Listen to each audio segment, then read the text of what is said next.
Hello and welcome to the Ocean Impact Podcast Pitchfest 2020 series. I'm Nick Chiarelli, thanks for joining me. Late last year, OIO ran the Ocean Impact Pitchfest 2020. We were inundated with almost 200 applications from 38 countries and were blown away by the incredible breadth and quality of ideas and ventures that applied, all trying to make a positive impact on planet Ocean. Over the course of this Pitchfest 2020 series, we'll dive into the challenge and opportunity areas that each of the finalists are working on, find out about their unique solution, and discuss the key challenges and learnings they've encountered on their journey so far. We'll also discuss their why, their motivation for working towards a healthy ocean, what the road ahead looks like for them, and how you, the listener, might be able to support their journey. This week, I'm talking to Juan Peña Ibáñez, who's the CEO of the Spanish startup Orbital EOS. Orbital EOS provides satellite-based solutions to challenges in the maritime domain, like oil spill detection, environmental performance monitoring, and coastal erosion. Using artificial intelligence, or AI, and high-end ocean modelling, Orbital EOS reduces the cost of monitoring by a factor of 10, while increasing the surveillance capacity by a factor of 100. One of the primary use cases for the Orbital EOS technology, which is called EOS Viewer, is for oil spill monitoring. EOS Viewer leverages a network of radar and optical Earth observation satellites, resulting in cost-efficient surveillance of assets even at remote locations. Did you know that oil destroys the insulating ability of fur-bearing mammals, such as sea otters, and the water-repelling abilities of a bird's feathers, exposing them to the harsh elements? Many birds and animals also swallow oil and are poisoned when they try to clean themselves or when eating oiled prey. One of the largest oil spill disasters in history was the BP Deepwater Horizon spill in the Gulf of Mexico in 2010. Aside from the devastating environmental impact and the knock-on impact to coastal industries and livelihoods, the incident cost BP over US $60 billion in court fees, penalties, and cleanup costs. I really enjoyed this conversation with Juan. We discuss his time working in aerial surveillance in the Spanish military, the limitations of aerial surveillance that led him back to university to explore more scalable solutions to large-scale marine monitoring, and touch on future innovation breakthroughs including AI in orbit. One discussion point in particular that blew me away was that roughly only 10% of the oil that makes its way into the ocean comes from what we would consider large-scale catastrophic events, like an oil tanker running aground or an offshore oil rig explosion. The remaining 90% finds itself in the ocean through a range of business-as-usual instances. I hope you enjoy this discussion with Juan Peña Ibáñez on the Ocean Impact Podcast Pitchfest 2020 series.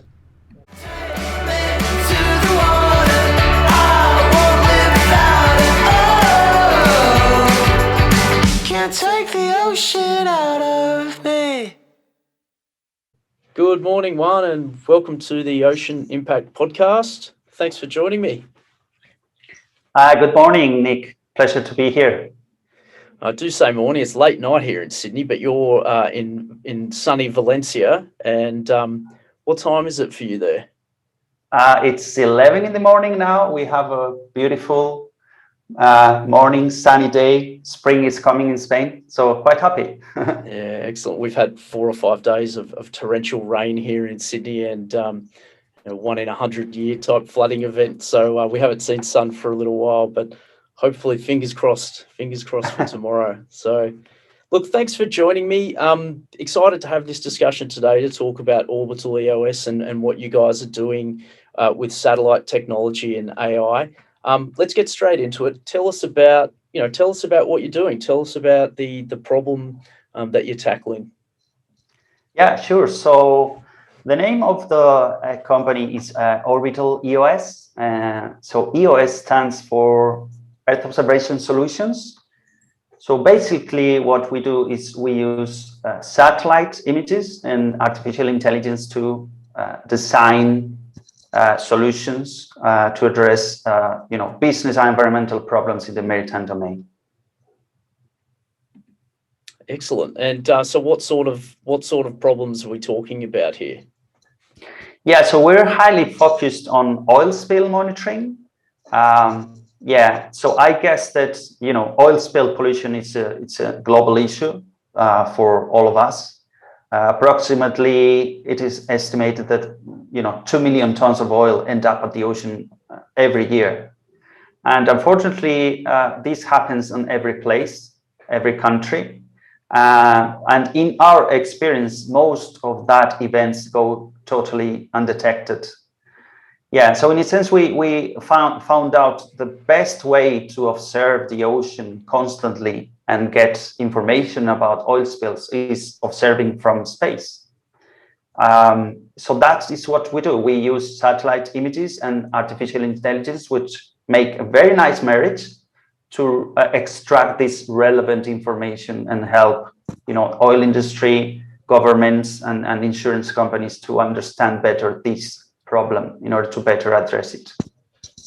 And we're not just talking about. I think when people think oil spill, we think major catastrophes. But if I'm not wrong, it's not just catastrophic spills that we're talking about here that we see on the news. We're talking about everyday occurrences from a variety of places that are constantly leaking a variety of oils and pollutants. Tell us about some of those. Yeah, you're totally right. So it is estimated that accidents, major accidents, the ones that we see in the news, contribute only, for about 10% of the oil that is reaching the ocean on a yearly basis. The rest is produced by operational or delivered pollution. So we have identified three major sources. The first one would be operational leaks from oil rigs.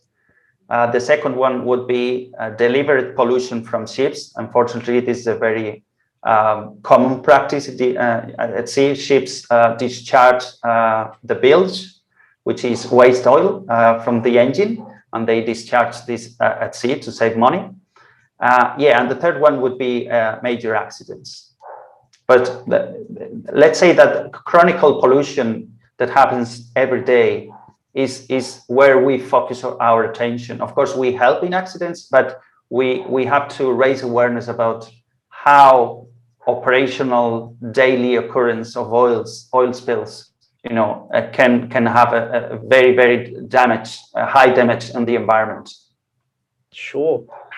Tell me about bilge dumping. And so ships are dumping this.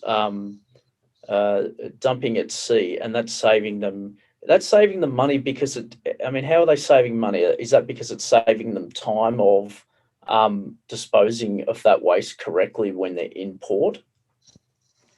Yeah, that would be more or less the situation. To explain this in very, let's say, clear terms, it's like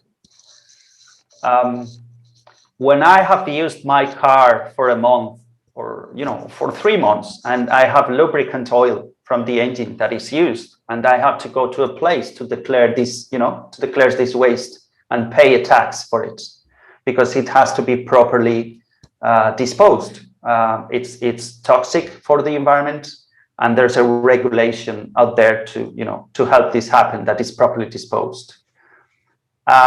Nobody would think of someone discharging this waste at the beach. Nobody would think about this. Unfortunately, this happens at the ocean on a daily basis. So if you can think about the engine of a ship, it can be, the size of a house. So it produces a lot of waste, a lot of oily waste. Normally it's lubricant oil, but it's also a waste from the low quality fuel that they use it has to be centrifugated. So there is a waste they call sludge, and it's a waste that they have to properly dispose as well. So they put this in a container in a place of the ship where all the oil waste goes, and what they do is just discharge this at sea.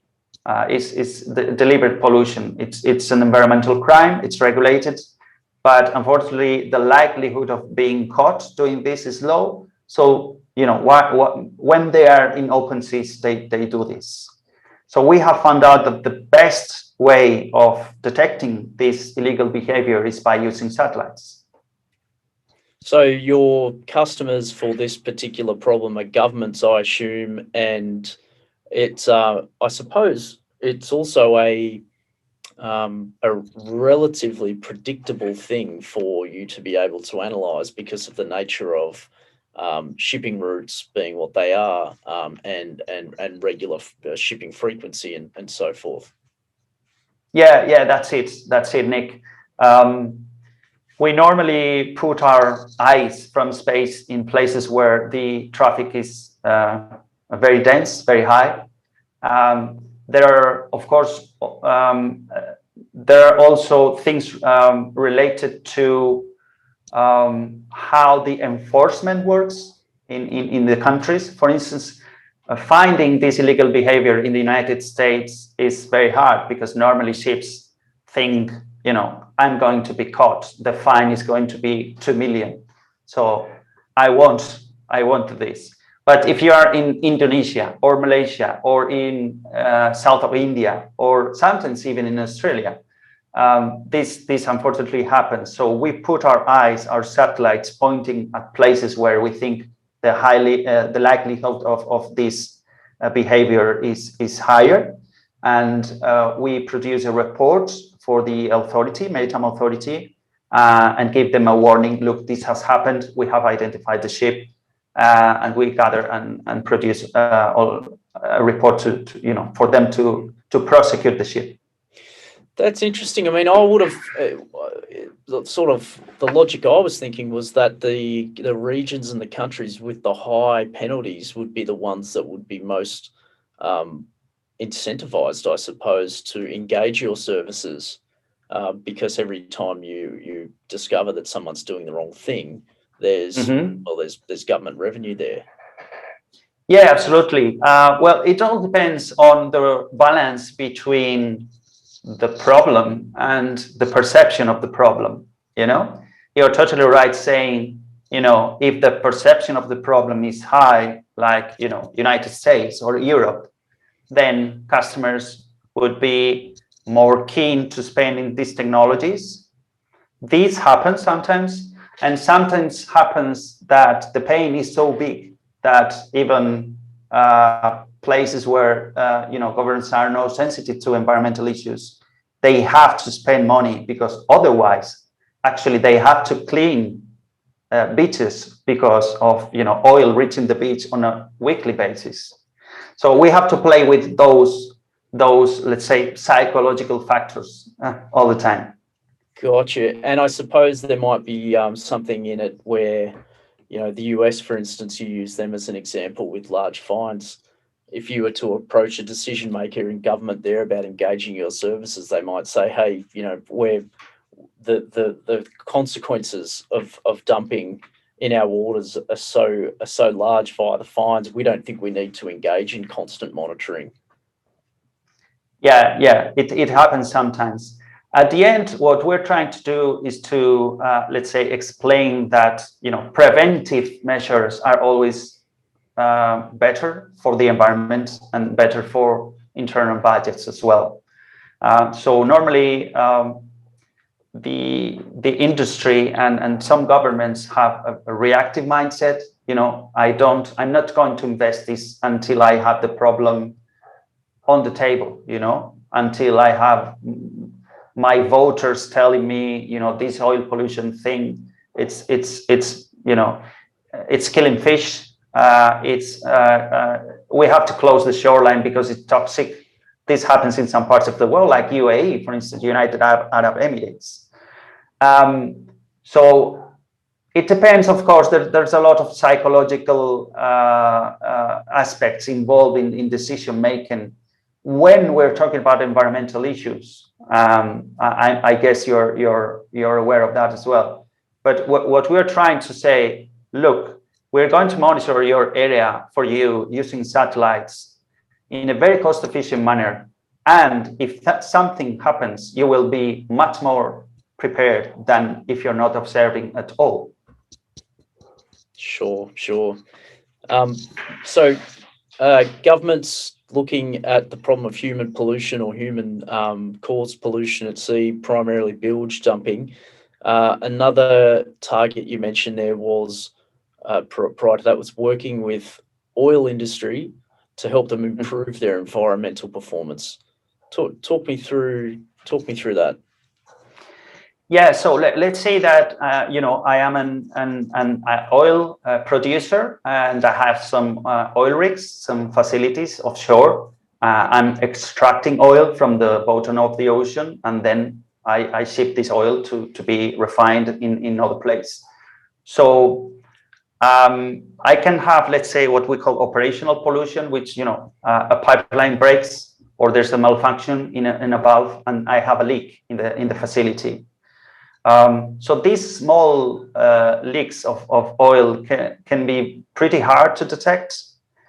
If you are at the facility, because of the altitude that you're observing the ocean, you are not going to be able to see it. But if you are observing from 800 kilometers above the ocean, then you are able to see it very well, even if it's small, So we are helping them to understand what is happening in their facility on a regular basis. It's not only about complying with regulations, not polluting and protecting the environment, but it's also about knowing what is happening in the facility, because if there's a breakage, if there's a malfunction in a pipeline, I need to know as soon as possible, because otherwise I'm losing. People forget that the oil industry sells oil, so I don't want to lose oil at the ocean, because it's the thing that I sell. It's not only environmental issue. It's a logistic issue. It's an efficiency issue. So we try to provide them information on a regular basis of what is happening in their offshore facilities, and we do that by giving warnings to them when there's an oil leak, and we do this on a regular basis using satellites. Otherwise, it would be hugely expensive if you use another technology like helicopters or aircraft. Sure. Juan, let's talk about a couple of numbers that are, to me, are pretty mind-blowing. I want to pick up on one that you mentioned a few minutes back, that I still have reverberating around in my head, that number that only around 10%, I think it was, of all oil that's discharged into the ocean in any year is from what we would consider to be catastrophic oil events, and that the other, is that right? It is 10%, you said, right? Yeah, 10%. So yeah. 90% of all of the oil that's discharged into the ocean is from regular occurring business as usual operations of a variety of different industries and players across the world. That is mind-blowing. What's also mind-blowing is these two numbers that you talk about with your technology. The first one being that your technology can reduce the cost of monitoring by a factor of 10, whilst increasing the surveillance capacity by a factor of 100. Pretty big statistics there, and I think that's a good sort of segue to ask you to tell the listeners a little bit about, without getting too deeply technical, because we are talking about satellites and AI here, paint the picture for how you take what Orbital EOS does with AI and with the satellite technology to be able to get to the point where you have this cost reduction by a factor of 10, surveillance capacity increasing by a factor of 100. Yeah, absolutely. Yeah. So thank you for the question. It's very interesting. So the way we do this is very simple. We do this by using a lot of satellites and by using AI. That's why we achieve this. So if you use a lot of satellites, then you have a huge observation capacity.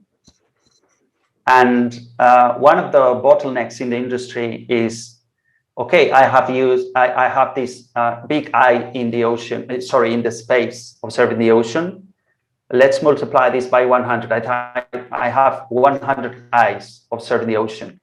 But how can I process this data efficiently? We're talking about petabytes of data. One image is 1.5 gigabytes, so it's huge. A normal computer cannot open a single satellite image. It's impossible. They are very large. So what we do is to put AI to extract the relevant information from the data. Then we transform an army of satellites into a tiny, let's say, amount of relevant information. It's all about extracting patterns, extracting patterns from the data. It's all about data science, AI. And that is how we achieve to reduce the cost by a factor of 10 if you compare with other solutions in the market. And if you compare this with helicopters or aircraft that have been used for, air patrol or maritime surveillance. Actually, I worked in one of them, so I'm pretty confident of the number. If you compare the observation capacity of a capability of the satellite with an aircraft, we can monitor, 100 times more surface than using an aircraft. Extraordinary. Let's just touch on the satellites for a moment, because I think it is a topic that a lot of people would have no idea about, me included. From what I understand, there's open source satellites, and there's a variety of these up there. I think one of the main projects that you leverage is the European European Space Agency network that went up. What are we talking to? 2014, that yes. sort of time frame, with the intent to say, right, let's put a heap of satellites up in the air and let people essentially use the data, share the data, where we can engage citizens globally, I suppose, to monitor the health of the planet. And then the other side is you have a lot of private satellites that you can engage and pay a fee for service from time to time. Just give us a really high level on how this satellite. How the hell do I get an image from a satellite? How do I put a satellite up in the air? The nice thing is that my background is marine science. I'm an oceanographer, but now I work in the space market. We can totally say we are in the space market because we work with space data. So the nice thing is that what we are experiencing now is the democratization of space. In the past, only NASA or any other huge governmental or supra-governmental entity could build these huge constellations of satellites, very expensive, 100 tons, millions of dollars. No, now you can, I speak with startups on a weekly basis that they build and launch satellites, micro satellites. So we're talking here about national agencies open sourcing the images they have, or like the European Space Agency you mentioned. ESA made a huge investment in a program called Copernicus, and the whole idea is to put satellites in orbit to understand the health of the planet. With this data, we can do a lot of science and we can do business as well. For instance, these satellites have huge capacity for oil spill monitoring and especially for maritime applications. So yeah, it's like this really. You don't really have to be an astronaut anymore to use data from space, or even to launch a business in the space market. And my opinion is this is great for everybody, So we use a lot open source data from NASA and ESA, but of course we promote the private markets as well because we're data hungry. We are at the end of the supply chain. We're a data analytics company. We don't operate satellites. Well, at least not now. but we are data hungry all the time. We need data, otherwise we wouldn't be able to build a business. So we go to the private market very often as well, because maybe sometimes we need some kind of images, some kind of satellites, or maybe the frequency is not enough to meet the customer demands. So we, let's say, combine this capacity from private market and open source data. That's a whole other conversation, isn't it? Satellites, and we could spend a whole another podcast episode on that, but we won't. Let's to pick up on something you said a couple of minutes ago. You talked about your background in the maritime industry and around air surveillance. Let's go back to the start and tell us about, and even tell us about your time as a in marine science. Where did your connection to the ocean? How did that start? What does that look like? And then how did Orbital EOS come about? What was the genesis for the idea? Yeah, so my background is oceanography. I studied oceanography at university, and I had the chance to, well, after that, I was involved in some, fisheries research. I did some campaigns on board fishing vessels, kind of interesting job, and some research. But after some years, I had the chance to get involved with the Spanish Coast Guard. So in 2003, Spain experienced the world environmental disaster in Spanish history. That was the oil spillage from the Prestige oil tanker. And the government, I think they realized the country was not prepared for this kind of disasters or for oil pollution in general. So they made a huge investment and they bought 3 maritime surveillance aircraft to patrol the exclusive economic zone of Spain and to look for oil spillage and search and rescue. So I had the chance to be part of the crew of one of these aircraft for 12 years. And what we did is to use sensors on board this aircraft to find ships at sea that were lost and try to rescue people, and also to find, detect and characterize oil spills, especially for trying to enforce environmental regulations. Yeah, so after 12 years of being involved in this amazing job, very, very rewarding, taking care of people, taking care of the ocean. Who can, ask for more? You won't find it. We're starting to think, okay, what's next?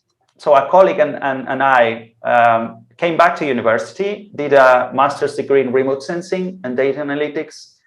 And we found out that satellites are a huge tool for observing the ocean, because even using an aircraft, which is a very nice tool for maritime patrol, you have constraints. You have to rest. There are boundaries in the aerial space. We couldn't enter another country's aerial space, for instance. And even if it's a very nice tool for maritime patrol, you cannot, I can't go to Australia in one day and monitor the coast of Australia. So there are geographical limitations.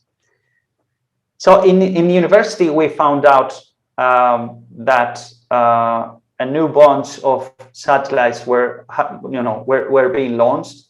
A lot of new actors in space.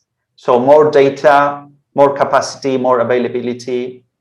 A huge change in the paradigm of space as an asset in general. So, yeah, we thought, okay, let's go forward. Let's go. The solution is let's fly higher. It's as simple as that. Let's fly higher. It's romantic, but it's technological as well. And we launched the company. This was early 2019. And the main product that we have is a digital platform that provides global oil pollution intelligence. So we detect and characterize oil pollution, whether it comes from accidents, whether it comes from operational or delivered behavior. And and that's what we commercialize in a sense. Quite proud of what we have achieved so far. We let's say we try to leverage all the operational experience that we had at the Coast Guards, and use this operational experience to teach machines, to teach AI to do this for us in a more cost-efficient and reliable way. So that's extraordinary. So you spent 12 years doing aerial surveillance, and you realized that was a rewarding experience, but you realized that it had its limitations, geographical limits. You can't be in the air 100% of the time, and various other limitations. And you got together with one of your colleagues who also worked with you in that air maritime role, and you said, let's take a dive. Let's dive into going back to uni and looking for a way for us to, what was the word you said a moment ago? You said we're elevating, or we're going, fly higher. You're going to fly higher, but you didn't at that point, you didn't realize that satellites were the end game to do it?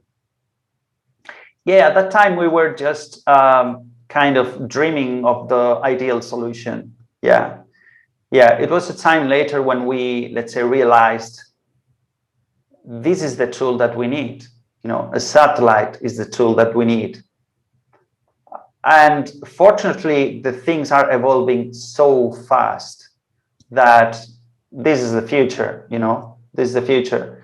So in 2019, we were dreaming about using a satellite to detect a tiny boat in the ocean or to monitor oil spills in Australia.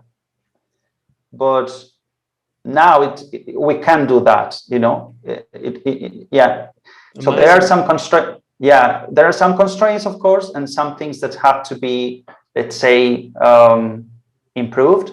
For instance, in terms of the timeliness, the time that you need to get the image and analyze it. It cannot meet always all the requirements of the end user. But things are evolving very fast, and we have conversations with satellite operators every week and tell them, look, this is what customers need. So let's make this happen. Extraordinary. So you could have quite easily have stayed doing what you were doing. You had a great job. You were probably well paid. It was very rewarding.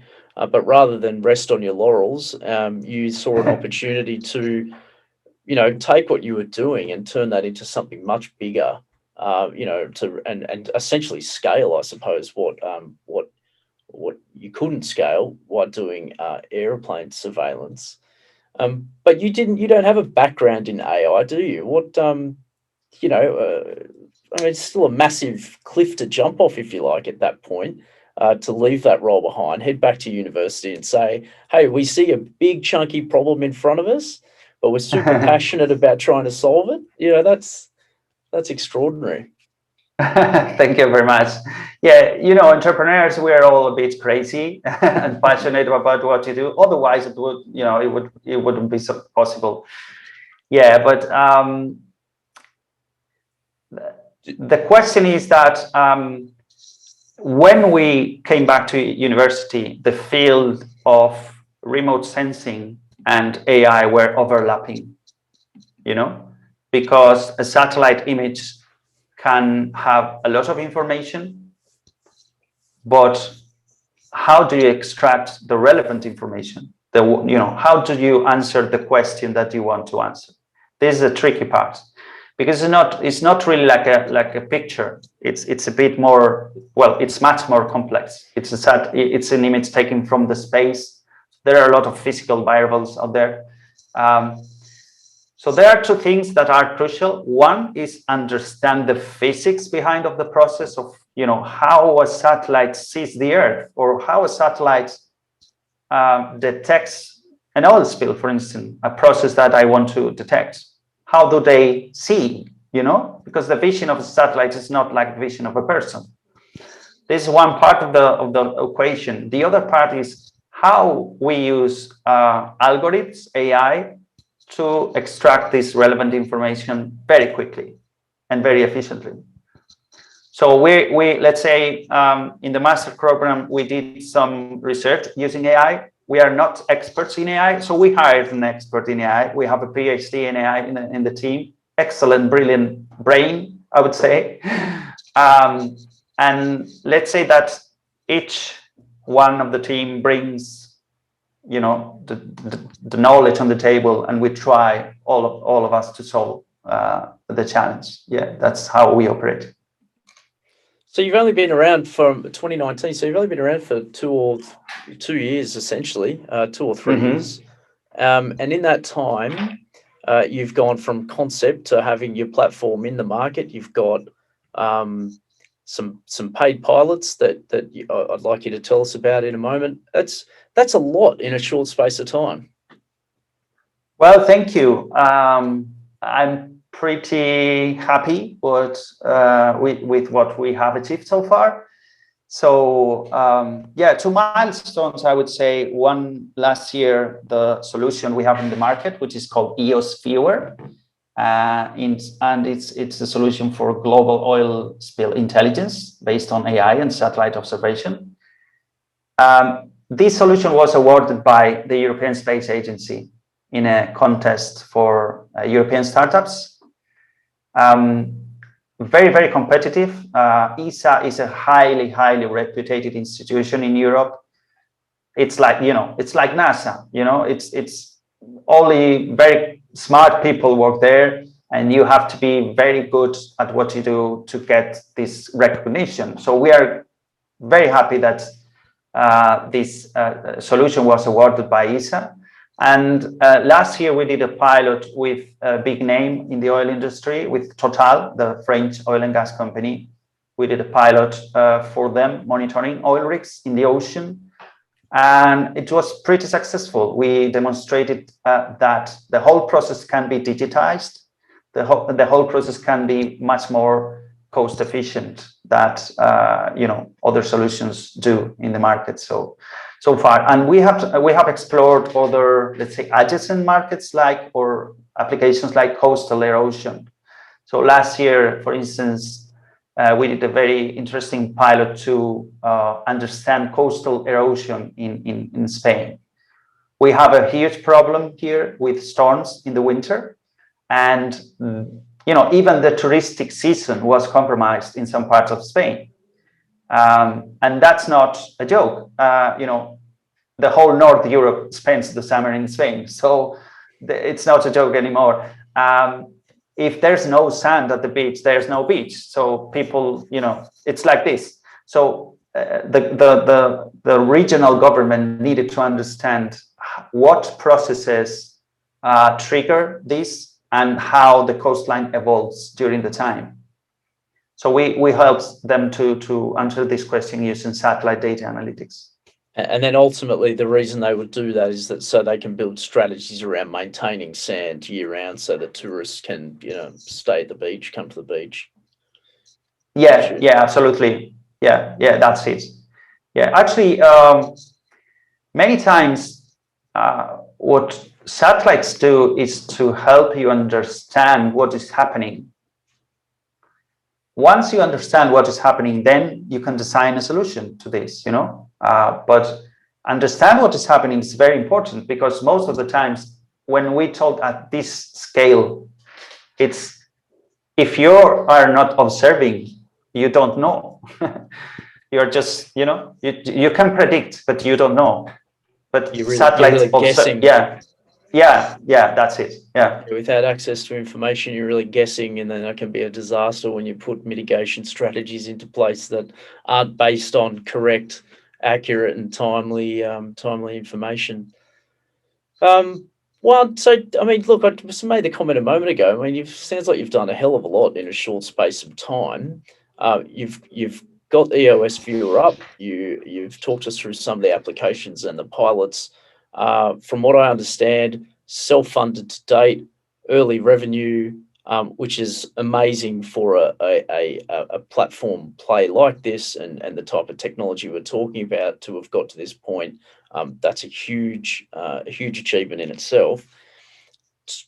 talk us about what the road ahead looks like. I mean, are we talking about moving out of a technology validation phase, if you like, and heading into commercial, real commercialization into 2021 and beyond? Yeah, so let's say the roadmap would be commercial validation, more or less. So I guess that we're pretty happy with the technology so far. I think we validated let's say the product, the technology with Total already. We did we agreed on some metrics with them. So, to keep everything very serious and professional.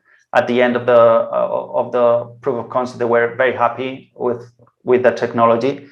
So we think, it's more or less spreading the word, reaching up to potential customers, understanding their needs, and trying to provide value in other markets. So we're very active now in Latin America, in Europe, and Middle East.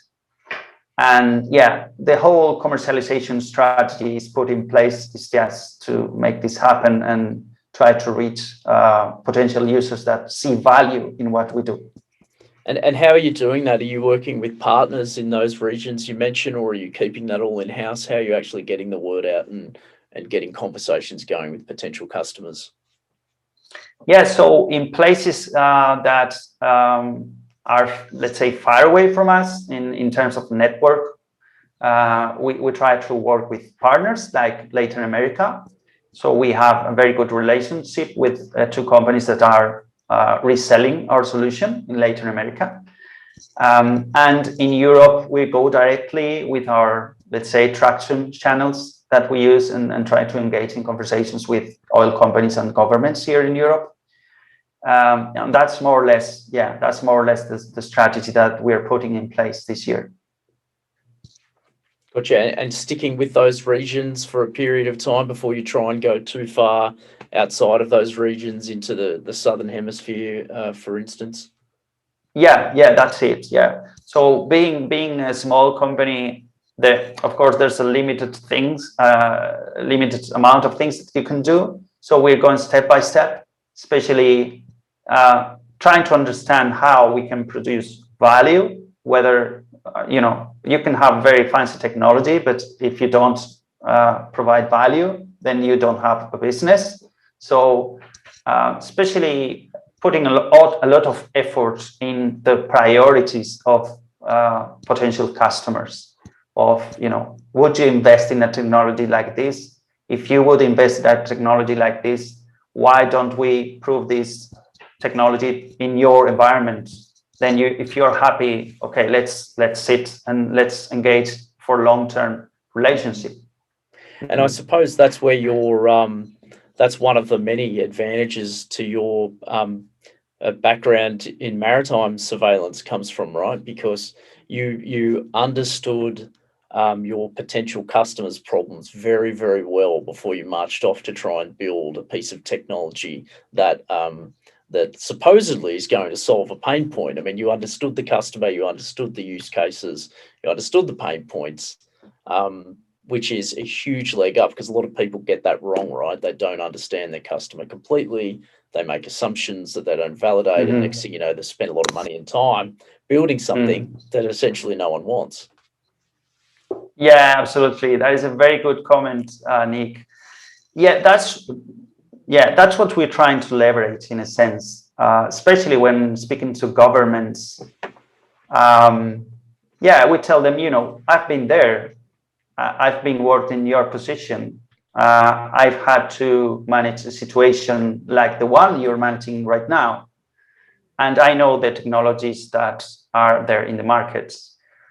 Yeah, so we think that this is better, this is more cost efficient, and this provides better insights to your questions. It's more or less like this. Of course, it's not always as easy as this. This is like business. But domain expertise, especially in Earth observation, is a huge advantage, I would say, because we are not a mature market. Earth observation, using satellites to provide value is an emerging market. So we're building a market right now. So it's the story you tell is very important. Very important. Sure. Yeah. You're almost, in a way, you talked about this earlier, about talking to the satellite companies about what you need. There's like there's a pull mechanism there, right, to create the information or ensure that there's the information that you need, that they understand where the industry is moving to, so that they can, man it and resource it appropriately, so you can get access to information in 3 hours, for instance, a satellite image, rather than 24 hours that it might have been previously. And that can be game changing for what you're trying to do, right? I mean, access to information, and that's a real example that you gave me before the recording started, about 24 hours down to 3. You think about response times and so forth, and particularly around critical events. I mean, that's enormous. Yeah, that's enormous. That's the adjective to use. And if we can get it to real time, I mean, think about how useful that's going to be, and how game changing that can be. Yeah, absolutely. So the way to do this technologically is to use what we call constellations of satellites, rather than using one satellite as it was in the past. NASA launched a very famous satellite called Landsat 8. It was I think the first Earth observation satellite that was open source. So everyone was very, very happy with this capacity in space. But then you realize, okay, but if I need an image for an emergency, how much do I need to wait to have that image? And normally it's about days. In the past, it was about days. But if you're in the maritime domain, normally the use cases are very demanding in terms of timeliness, because the ocean, this very well, it's a very dynamic environment. Things don't stop, ships don't stop, or oil spills don't stop, or search and rescue operations don't stop, and you need the information now. No, if you provide information in 12 hours, then you're talking about the past, not about the present. It's like this, but the nice thing is that the satellite operators are, receiving this message from us and from the end customers. You have to be fast. We have to be agile in the way we exchange information in the supply chain. So from the moment that the customer needs information, to the moment that we deliver that product to them, that enriched information, that insight to them. This has to be very, very quick, agile process. Yeah. Otherwise, we're dead. Well, it can be the difference between life and death in a search and rescue, or it could be the difference between a spill being catastrophic or being somewhat manageable. So, sure, we can definitely appreciate the need to get those times down, and we're seeing immense progress already, as you say, over the last couple of years. I mean, it's actually a bit mind-boggling how good these monitoring systems can get, say, in the next 10 and 20 years with further developments and the term that you referred to, the democratization of space. It's really exciting. Juan, we're coming to the end of our chat, but I just want to give you an opportunity to any sort of final comments or things that you'd like to finish up with, and also how can people find out more about Orbital EOS? Can people check out your website, your social feeds? How can people get in touch if they're interested in having a look at the tech? Go for it. Okay, so you can reach out to us through our social media. We're very active in LinkedIn and Twitter. And so our Twitter is .EOS Orbital, if I'm not wrong. OrbitalEOS.com is the website. And yeah, we're very active in LinkedIn normally, sharing information about how to use space in the maritime domain for environmental errors and security issues as well. We are currently exploring a very, let's say, interesting thing, like, for instance, detecting lost containers at sea using satellite imagery. So last year we had 3 major accidents, and a lot of containers were lost at sea. So again, coming back to the thing of fast information, we can be there now. We were not in the past, but we can be as fast as this requirement is. And on the technological side, we are also putting a lot of effort in something we call AI in orbit. So now we, let's say, take the image from the satellite and process and analyze it here on the ground. But the near future is to put, to train a machine, to train an AI, put this AI in orbit. So we have a satellite that detects oil spills from the space, and he provides me already the answer, not the image. So that is, we're definitely, this is definitely a place where we want to be. We have the support in some projects for this from the European Space Agency in order to promote this approach.